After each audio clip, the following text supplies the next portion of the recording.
आप सभी का स्वागत करते हुए एसएन सिंह साहब आप ही के साथ शुरुआत करती हूं, क्योंकि कोई भी फैसला बीजेपी की सरकार लेती है और खासतौर से अब बंगाल के पर्सपेक्टिव में, क्योंकि फैसलों की तो जड़ी आपने लगा दी है। ऐसे में विपक्ष ये कहता है कि राष्ट्रवाद को आप लोग सिर्फ और सिर्फ एक राजनीतिक हथियार बनाकर छोड़ेंगे। तो क्या किया जाए? अब राष्ट्र प्रेम को सांप्रदायिक घोषित कर देते हैं ताकि कहीं से कोई आपत्ति ना आए, किसी को कोई शक शुबा ना हो। नहीं, देखिए, पश्चिम बंगाल की जनता हमको इसलिए चुनी है कि अब राष्ट्रवाद का अलग जगह है। हमारे जो महापुरुष थे उनका सम्मान देने का कार्य करें। और वंदे मातरम भारत माता की जय नहीं कहने वालों की सरकार चली गई और वंदे मातरम भारत माता की जय कहने वालों की सरकार आ गई है। इसीलिए तो पश्चिम बंगाल की जनता ने चुना है। आप वंदे मातरम नहीं बोलते थे क्या? बंकिम चंद्र जी की चटर्जी जी की धरती पर वंदे मातरम नहीं बोला जाएगा तो क्या बोले? बता दें यहाँ पे। और मैं कह रहा हूँ भाई, जिस गीत को लेकर हमारे स्वतंत्रता सेनानियों ने एक अलग जगाने का कार्य किया, एक राष्ट्रीय चेतना जगाने का कार्य किया, और बाद में तुष्टीकरण के नाते 1937 में जिस तरह से 47 में भारत का विभाजन कर दिया जाता है, उसी तरह से मुस्लिम लीग के दबाव में उसका भी विभाजन करने का कार्य किया। क्यों विभाजन करने का कार्य किया जाता? उसमें दिक्कत क्या है? अगर हम कहते हैं ना कि गंगा जमुनी तहजीब, भाई भाई, मतलब हम आपकी टोपी पहन ले तो ठीक है, हम आपके मस्जिदों में चले जाए तो ठीक है, हम आपके साथ सेवई खा ले तो ठीक है, लेकिन दुर्गा काली कह देंगे तो दिक्कत हो जाएगी। भाई, तो यही तो खुलासा होना जरूरी है, यही तो जानकारी होना जरूरी है कि वंदे मातरम से दिक्कत क्या है, किन शब्दों से दिक्कत है, किन छंदों से दिक्कत है, किन वाक्यों से दिक्कत है। हमारे विरोधी विचारधारा के लोग यहाँ बैठे हैं, बताएं।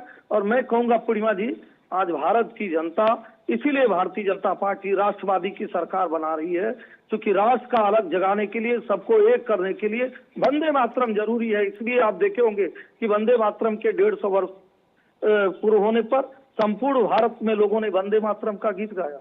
वंदे मातरम की गीत से आपत्ति हो सकती है? उसी पश्चिम बंगाल में पाकिस्तान जिंदाबाद, लाल सलाम का नारा लगता था तो वो ठीक होता था, और वंदे मातरम का नारा लग जाएगा तो खराब हो जाएगा। तो मुझे लगता है कि पश्चिम बंगाल की जनता की चिंता हमको करनी है, हमें भारत की जनता की चिंता करनी है, हमें विरोधियों की चिंता नहीं करनी है। विरोधियों की सरकार जब तक रही, निश्चित तौर पर वंदे मातरम वहां प्रतिबंधित ही रहा, लेकिन विरोधियों की सरकार को हटाकर और राष्ट्रवादी की सरकार अगर पश्चिम बंगाल की जनता ने बनाया है तो ये वंदे मातरम का अलग इतना ही नहीं और आगे दूर तक जाएगा और इनका दर्द बढ़ाएगा। ठीक है अश्विनी मिश्रा जी, मैं मान के चलती हूं कि राष्ट्रगीत का सम्मान कांग्रेस भी करती होगी, और ऐसे मौके पर अगर जिस गीत ने आजादी की लड़ाई में देश को जोड़ा, वही गीत आज विभाजन की वजह क्यों बन रहा है?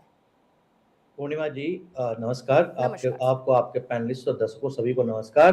पूर्णिमा जी, पहली चीज तो मैं ये जानना चाहता हूं कि जो बार बार राष्ट्रवाद की चर्चा हो रही है, ये है क्या राष्ट्रवाद? क्या राष्ट्रवाद महज उतना ही है जो भारतीय जनता पार्टी को वोट दे दे वो राष्ट्रवादी, जो भारतीय जनता पार्टी को वोट ना दे वो देशद्रोही? क्योंकि अगर हम इस आकलन से जाएं तो भारतीय जनता पार्टी को 2024 में मात्र 18 करोड़ वोट मिले। 20 करोड़ भी अगर हम मान लें तो 150 करोड़ भारतीयों में से इस हिसाब से 130 करोड़ भारतीय देश के गद्दार हैं भारतीय जनता पार्टी के राष्ट्रवाद के लॉजिक के हिसाब से। तो मुझे ये राष्ट्रवाद की इनकी परिभाषा समझ में नहीं आती। राष्ट्रवाद की परिभाषा हमारा जो है कॉन्स्टिट्यूशन देता है, जिसमें right to speech, right to freedom सबके पास है। खैर उस डिटेल में नहीं जाता हूं मैं।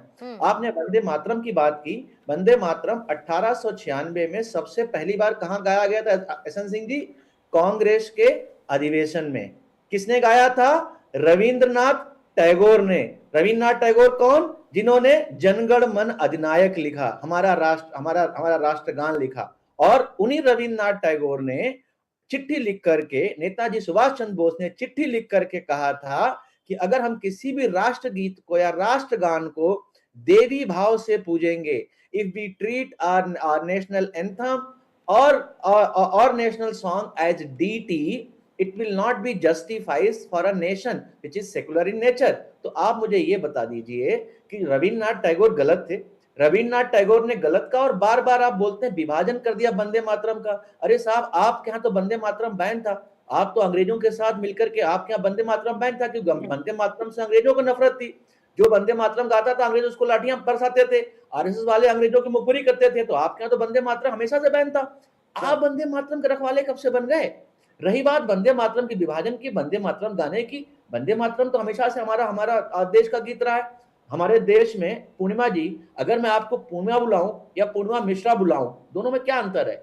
मैं आपको कभी पूर्णिमा बुला सकता हूं, कभी पूर्णिमा मिश्रा बुला सकता हूं। कोई मैंडेटरी तो नहीं है ना कि मैं आपको पूर्णिमा मिश्रा ही हर बार बुलाऊं, पूर्णिमा नहीं बुला सकता। यही विषय सिर्फ वंदे मातरम के साथ था। वंदे मातरम की जो शुरू की 4 लाइन थी वो मैंडेटरी की गई थी, जहां पढ़ी जाएंगी, उसके बाद की ऑप्शनल थी, रिमूव्ड नहीं थी। ना कभी कहा गया कि ये बैंड है, ना कभी कहा गया कि इनको आप नहीं गा सकते। तो जो आपने एक शब्द का इस्तेमाल किया था इस स्टार्ट में, नरेटिव का, ये सिर्फ और सिर्फ नरेटिव बिल्डिंग है। एक राष्ट्रवाद की अफीम चटाई जा रही है ताकि देश का विकास हो सके। ठीक है। और उसका एक उदाहरण है पूर्णिमा जी, लास्ट 20 सेकेंड, ये 21 साल से बिहार में है, 21 साल से, सोचने बिहार में इनकी सरकार 21 साल से है। बिहार की पर कैपिटा इनकम में देश में लास्ट नंबर पे, और छोटा मोटा लास्ट पे नहीं है, देश की एवरेज का 1/3 है। तो इनको विकास नहीं करना है, इनको सिर्फ राष्ट्रवाद की या हिंदू मुस्लिम की अफीम चटा करके राजनीति करनी है। और ये विरोध उस राजनीति का है। अरे आपको जो करना है करो, आप विकास करके तो दिखाओ। मतलब वंदे मातरम किसी राजनीतिक विचारधारा की बपौती नहीं है ना? नहीं है ना? ये तय है? किसी राजनीतिक विचारधारा की बपौती नहीं है, ना इनकी है ना आपकी है, किसी की भी नहीं है। राष्ट्रवाद देश में जगाना नहीं पड़ता, हर नागरिक के लिए तो है ना आप में, है ना आप में, है ना? तो अगर स्कूलों में सुबह प्रार्थना के दौरान वंदे मातरम गाया जाता है तो उस वंदे मातरम के गाए जाने से कुल मिलाकर फिर किसी को समस्या नहीं होनी चाहिए। ये तो तय है। सिंह साहब जवाब दीजिएगा।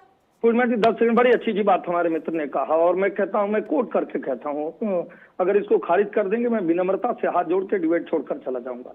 पर जवाहरलाल नेहरू जी का पत्र, 1937 का अधिवेशन भी जवाहरलाल नेहरू जी नेताजी को पत्र लिखते हैं। पत्र में क्या लिखते हैं? वंदे मातरम की पृष्ठभूमि से मुसलमानों को परेशानी हो सकती है। कौन सी चीज से परेशानी हो सकती है, यही तो पूछा जा रहा है। मतलब दुर्गा काली के देश में अगर कांग्रेस का एक सुपर लीडर कह रहा है परेशानी हो सकती है, तो बाकी लोगों को दूसरे से, अल्लाह अकबर से परेशानी होने लगेगी, 5 बार नमाज से परेशानी होने लगेगी, तब क्या होगा? और आपने कहा कि कांग्रेस ने नहीं हटाया। साहब 1937 में कांग्रेस की एक अधिवेशन चल रहा था, उसमें प्रॉपर एक प्रारूप बनाकर और पारित किया गया कि आज के बाद कांग्रेस सिर्फ 4 छंद, जो ऊपर के 4 लाइनें सिर्फ उसी को पढ़ेगी। आप करें कांग्रेस ने नहीं पढ़ा। और तीसरा जो आप कहते हैं ना, उसका जवाब आप जरूर ले लीजिएगा। कांग्रेस मतलब जानते हैं, एओ ह्यूम की बनाई हुई पार्टी कांग्रेस।